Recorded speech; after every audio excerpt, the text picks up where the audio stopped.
Eu quero comentar, gente, uma treta que se desenrolou nos últimos 2 dias entre Nando Moura e o rapper Matuê.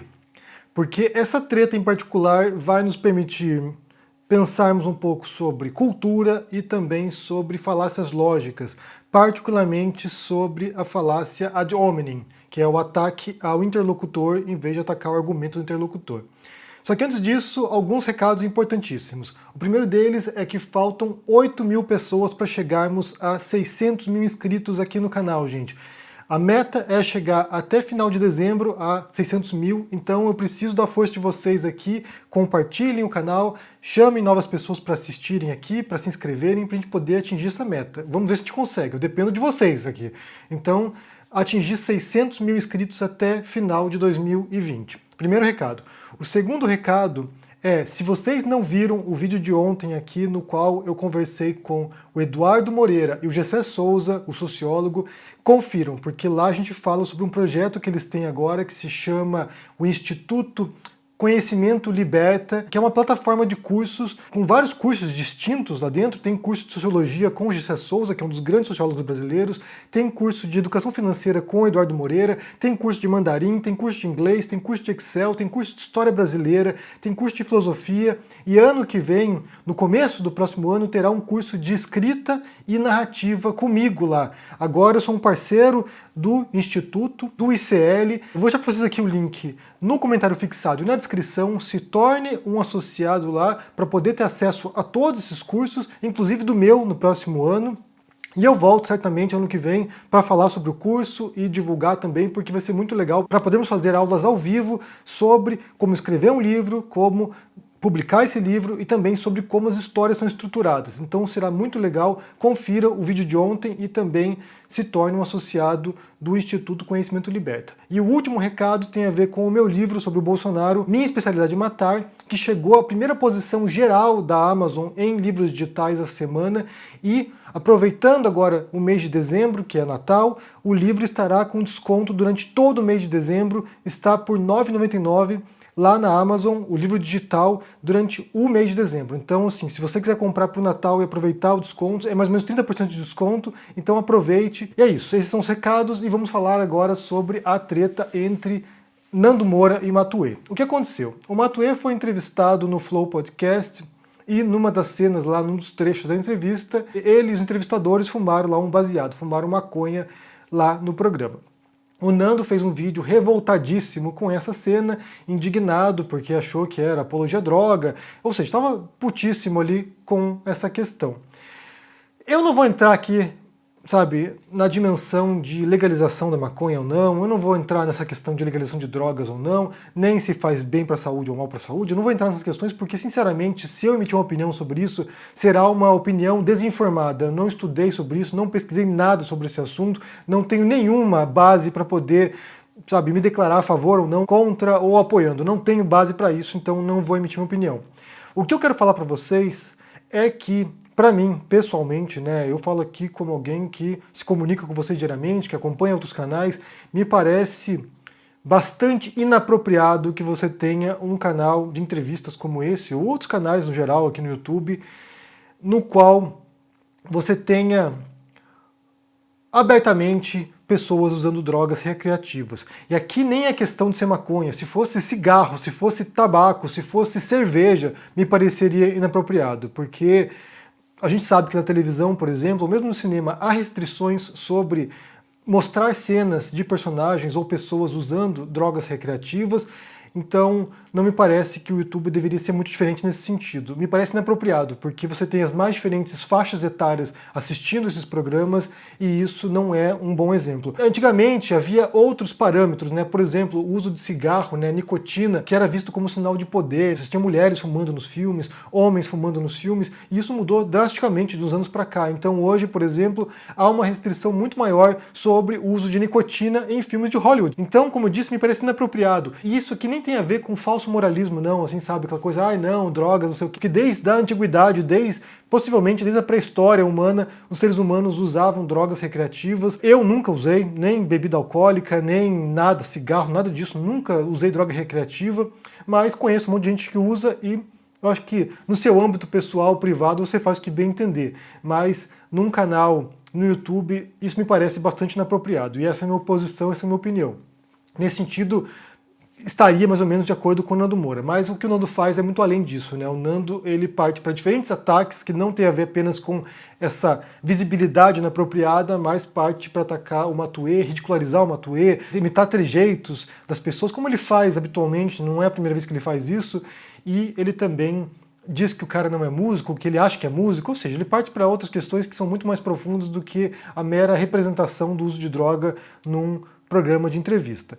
Aí que está a questão, e a gente vai abordar isso hoje no canal, que tem a ver com os ataques ad hominem que ele faz recorrentemente, desde sempre, e com a questão se é música ou não é. A primeira coisa é que não importa se você gosta ou não de rap, se você gosta ou não de funk, se você gosta ou não de sertanejo universitário, se você gosta ou não de arrocha ou de, sei lá, timbalada, se você gosta ou não de axé, isso é música, né? Para um professor de música como o Nando, dizer uma coisa como essa é simplesmente uma ofensa à própria carreira que ele supostamente exerce, que é professor de música. Qualquer um que entende de música, qualquer um que entende de teoria musical sabe que a música é composta de melodia, ritmo e harmonia. Nem sendo necessário que você tenha esses três elementos conjuntamente. Por exemplo, um cara tocando um tambor numa tribo, tocando um tambor ali, aquilo é música. Alguém tocando uma flautinha, uma flauta doce, que tem ritmo e melodia, é música. Ou seja, o que o cara faz é obviamente música. E nesse sentido cultural existem duas distinções básicas aqui. Por um lado, você tem um caráter subjetivo, de você gostar de certos estilos musicais. Por exemplo, você curte heavy metal e você não curte pagode, mas os dois são estilos musicais. O seu gosto particular, né, o seu gosto subjetivo não é um critério para determinar o que é música, o que não é, o que é arte ou o que não é, o que é cultura do que não é. Então isso é recair num erro primário de achar que teu próprio umbigo é a medida para o universo. Você pode não curtir a música que o Matuê faz, eu nem sequer sei o que ele faz, mas você pode não curtir o que ele faz e mesmo assim continuar sendo música. Você pode odiar funk, mas mesmo assim continuará sendo música. E aqui entra o segundo aspecto, né, que é um critério qualitativo. Isso é altamente contextual, isso é altamente histórico também, né? Certas expressões musicais do século XVII ou XVIII, que eram a grande música da época, hoje a gente tem outros parâmetros. A gente até pode considerar, por exemplo, Mozart, Beethoven, Chopin, sabe, grandes compositores do passado como grandes compositores, e hoje ter outros grandes compositores no jazz, no rock, mesmo no samba, no pagode, você tem pessoas que se destacam na música sertaneja de raiz, ou seja, a compreensão do que é uma grande expressão musical, ela depende de muitos fatores, de fatores de legitimação coletivos também, críticos musicais, academia, salas de concerto, ou seja, aqui a gente entra numa noção estética que eu sempre defendo aqui, que é a teoria institucional da arte, que basicamente diz que a arte é aquilo que as pessoas dizem que é arte. Então, se você tem uma convenção coletiva de uma série de instâncias de legitimação que diz isso é arte, e ponto, acabou. Você gostando ou não disso. Tanto que boa parte da arte contemporânea, da arte moderna, ela não é tão agradável para o público em geral, para o público leigo, mas é considerada como a grande arte ou como a arte por excelência. Enquanto que a cultura de massa, que é altamente popular, ela é considerada como uma subforma de cultura, né? Uma subcultura, e isso nem quer dizer em termos de inferioridade, quer dizer apenas que representa um subsegmento no interior da cultura mais ampla. Então é isso, você gostando ou não, o Matuê faz arte, você gostando ou não, ele faz música, você concordando com a postura dele ou não, ele é um artista e ponto, acabou. E aí, nesse sentido, você esperaria que um músico, um professor de música entendesse esse conceito básico do que é música. Esse é o primeiro ponto. O segundo ponto tem a ver com os ataques pessoais, né, com os ataques ad hominem que o Nando Moura sempre faz. E aqui é importante abrir um grande parênteses, né, porque sempre que eu falo do Nando, ou do Bernardo Kister, ou do Alan dos Santos, ou do Olavo de Carvalho, ou de qualquer outra figura da extrema-direita brasileira, sempre aparece um monte de gente aqui dizendo, né, ah, mas você dá palanque para essas pessoas, você está perdendo tempo com tretinhas de internet. É importante ressaltar a relevância que essas figuras tiveram na última eleição. O Nando Moura, por exemplo, ele é mencionado no livro do italiano Giuliano da Empoli, o livro se chama Os Engenheiros do Caos. É um livro muito interessante e ele conta como figuras da internet, das redes sociais, como o Nando Moura, impactaram, influenciaram e ajudaram a eleger o Bolsonaro. É difícil mensurar aqui, mas eu tenho certeza que pelo menos algumas dezenas de milhares de pessoas votaram no Bolsonaro por causa do Nando Moura. Que ele era um apoiador de primeira hora do Bolsonaro, ele fez campanha eleitoral para o Bolsonaro, ele foi para as ruas durante as manifestações patrióticas, entre aspas, né, de verde e amarelo, ele foi para as ruas, sabe, em defesa das agendas bolsonaristas e moristas, e agora ele desembarcou, né, desde o ano passado ele desembarcou do bonde Bolsonaro e embarcou no bonde Sérgio Moro. Então ele é um sujeito que cometeu um erro estratégico e catastrófico de ajudar a eleger o Bolsonaro, ao qual ele critica agora, e ele já está meio que encampando uma campanha eleitoral para o Sérgio Moro. Então ele é um sujeito que vai sim, e não ignorem isso, que vai sim contribuir para a eleição 2022. Sinceramente, gente, eu acho que fechar o olho para o impacto que figuras e personalidades na internet exercem sobre o mundo real, exercem sobre a política, é burrice. Essa burrice foi cometida em 2018 e se as pessoas não abrirem os olhos, esse erro será cometido de novo em 2022. Então é importante prestar atenção no que eles dizem, em como eles atuam e o que eles fazem. E eu já cantei essa bola também, que o Nando Moura, ele abandonou o Bolsonaro, ele abandonou o Olavo de Carvalho, mas não porque ele é moderado, não porque ele faz parte agora desse novo centro, entre aspas aqui, esse centro que na verdade é uma direita neoliberal, ele não é moderado, ele é mais radical do que o Olavo de Carvalho e ele é mais radical do que o Bolsonaro. Ele se frustrou com o Bolsonaro e com o Olavo porque eles não cumpriram aquilo que eles disseram. É até curioso falar isso, porque assim, o Bolsonaro e o Olavo compreenderam que uma vez no poder, eles precisavam jogar o jogo pragmático, eles precisavam modular o seu discurso, a sua prática, para se agarrar ao poder.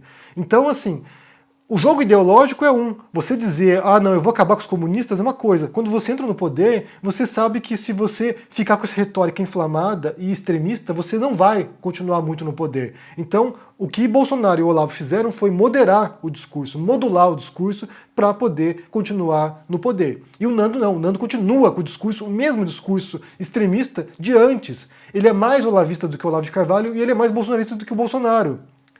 E quem não entendeu isso também não entendeu nada, porque muitos fizeram isso. Muitos se afastaram desse grupo aqui, que agora, sabe, tentou modular o caminho. Muitos se afastaram disso aqui porque eles estão mais à direita ainda. Eles não abriram mão da sua proposta ideológica, e é o caso do Nando. Então, fechando parênteses aqui, é importante mencionar essas figuras porque eles vão ter impacto sim em 2022. Eles vão escolher uma outra pessoa, eles vão encampar uma outra campanha política e vão ajudar a eleger outra pessoa, caso a gente não abra os olhos. Então, daí o que acontece? Ele vai lá e faz esse ataque de hominem, como ele fazia desde sempre, né? Ele ataca o Matuê, ele imita o Matuê, ele tira sarro do jeito do Matuê, ele tira sarro do Monark, tira sarro do Igor, ou seja, ele faz ali uma série de imitações e ele tem feito isso sistematicamente há muito tempo, na verdade. Muito antes de encampar o bolsonarismo, ele fazia isso com outras figuras públicas, com o Cauê Moura, com o Pirula, com a Juju, com o Jojo Todinho, com o Tico Santa Cruz, com o João Willis. Ele é alguém que sempre atacou e ridicularizou traços físicos das pessoas, deficiências às vezes, ridicularizava trejeitos ou falas das pessoas. Ele nunca foi alguém que confrontou diretamente ou de maneira específica as ideias dos seus opositores ou dos seus adversários. Ele sempre ridicularizou as pessoas. E esse é o método essencialmente olavista, porque o Olavo diz isso.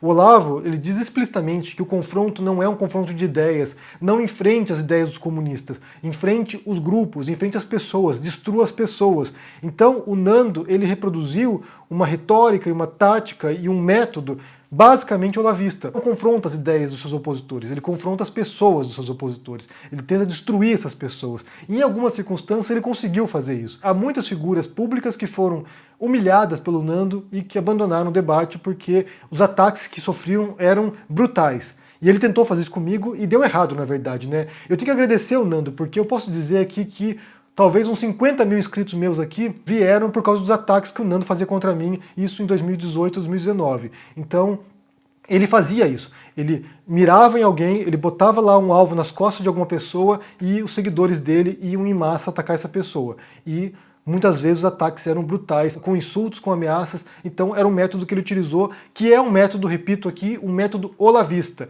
que é de perseguição das pessoas. E por que eles fazem isso? Então tem um trecho aqui em particular que o Nando menciona os insultos, né? E é muito ilustrativo, porque é uma frase que parece ser da boca do próprio Olavo de Carvalho. Vamos ouvir aqui o Nando explicando por que ele insulta as pessoas. Os caras aqui, mas você xingou o cara na comunidade e tal. A frase que eu sempre repito é: o palavrão serve precisamente para aquelas ocasiões onde responder delicadamente é compactuar com intolerável, com o intolerável. Então o Nando fala aqui que ele insulta porque é o modo como ele tem para confrontar o que é intolerável.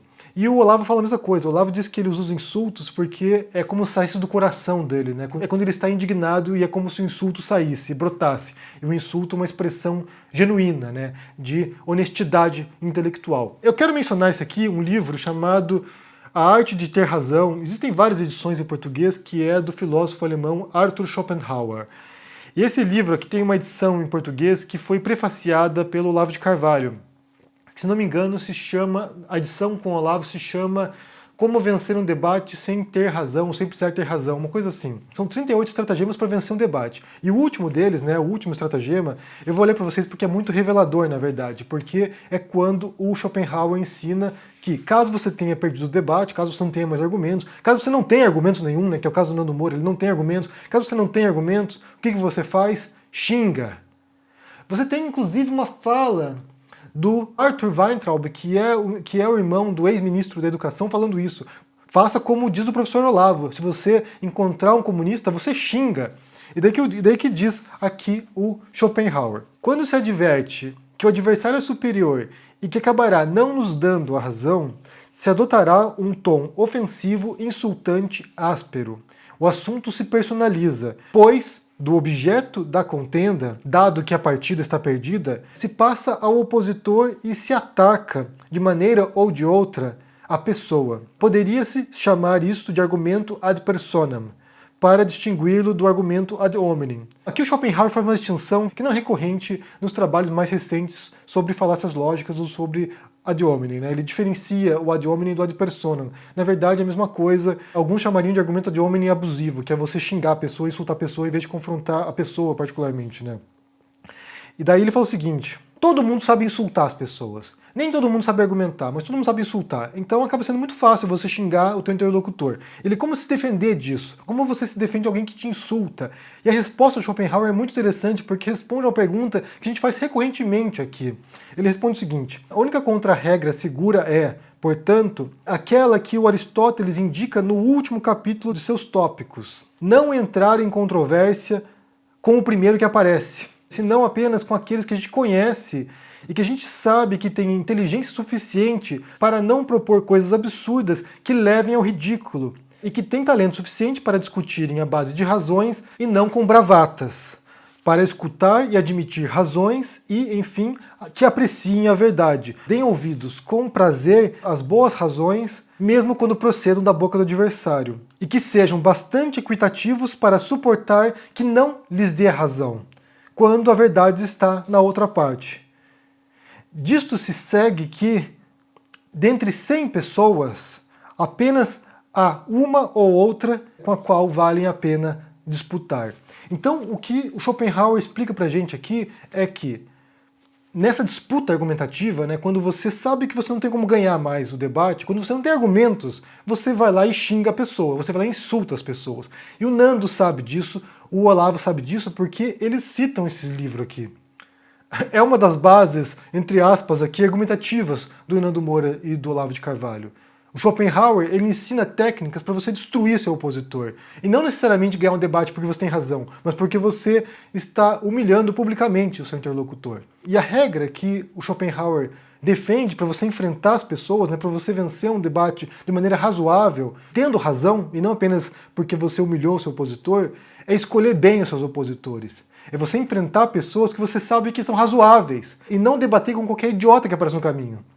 Então aqui, o Schopenhauer responde a uma dúvida que a gente sempre se propõe aqui: dar palanque ou não, debater ou não com certas figuras públicas que a gente sabe que são abertamente desonestas ou abertamente agressivas. E a resposta que Schopenhauer dá é não. É não debater essas pessoas, é não dar palanque para essas pessoas. E aqui eu repito o que eu disse ontem, eu acho, né? Ontem ou anteontem, sobre mencionar Olavo de Carvalho, o MBL, o próprio Nando Moura agora, né? O Bolsonaro, os filhos do Bolsonaro. O modo como a gente faz aqui é um modo expondo as táticas que eles utilizam. E é a tática que dá visibilidade para eles muitas vezes. Porque quem assiste o Nando fazendo seus trejeitos, imitando o Matuê, imitando outras figuras públicas, outras figuras culturais, e acha graça nisso, não compreende que ao fazer isso, ao usar insultos, ao usar do ridículo, ao usar da sátira, ao usar da ironia, ao usar das imitações, eles estão basicamente conquistando esse público e dando a impressão que eles estão vencendo, quando no fundo o que eles fazem é simplesmente não argumentar, não defender sua posição e usar de ataques ad hominem contra seus opositores.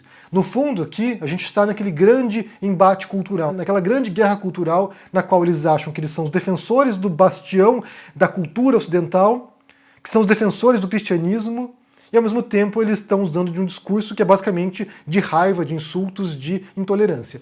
E aqui é importante ressaltar um último ponto, que é igualmente crucial, que você tem lá o Nando Moura, que se diz o cristão, e ele está o tempo todo ridicularizando os demais.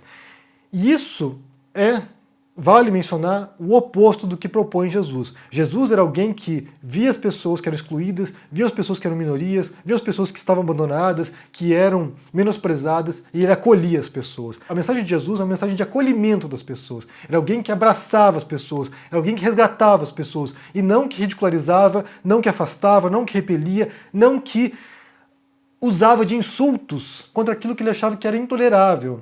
Pelo contrário, ele via a injustiça e ele abraçava o pecador, ele abraçava a pessoa marginalizada, ele ajudava essas pessoas. Esses pseudo-cristãos, né, esses anticristãos como Nando Moura, como Olavo de Carvalho, eles repelem as pessoas. Eles veem pessoas que são minorias, eles veem pessoas que estão fragilizadas e eles repelem essas pessoas, insultam, ofendem, ridicularizam. Eles são o oposto do que Jesus pregava. Basicamente é isso. Eu quero saber o que vocês pensam sobre essa história, se vocês acompanharam essa briga entre Nando Moura e Matuê, né? Rolou insultos na internet ontem, no Twitter. Lá, o Matuê ameaçou que ia na casa do Nando Moura, que ia descer um pau nele lá. Bem, fica subentendido isso, né? O troço ficou feio, na verdade, mas quem começou aqui basicamente foi o Nando, né? O Nando vai lá, humilha, tenta ridicularizar o Matuê e tem uma resposta à altura, e aqui o negócio escala e fica bem feio o negócio. Mas me diga o que vocês pensam sobre isso aqui, deixa no comentário aqui embaixo, deixa o joinha, se inscreva no canal aqui pra gente chegar a 600 mil inscritos até final de dezembro. Confira o meu livro sobre o Bolsonaro, que está na promoção durante esse mês de dezembro até o Natal. E também confira meu livro sobre Jesus histórico, Rei de Judeus, no qual eu falo sobre essa mensagem de Jesus e que era de inclusão, que era de receber as pessoas e de salvar as pessoas, né? Basicamente era isso. Então é isso, gente. Um abraço para vocês e até mais. Tchau!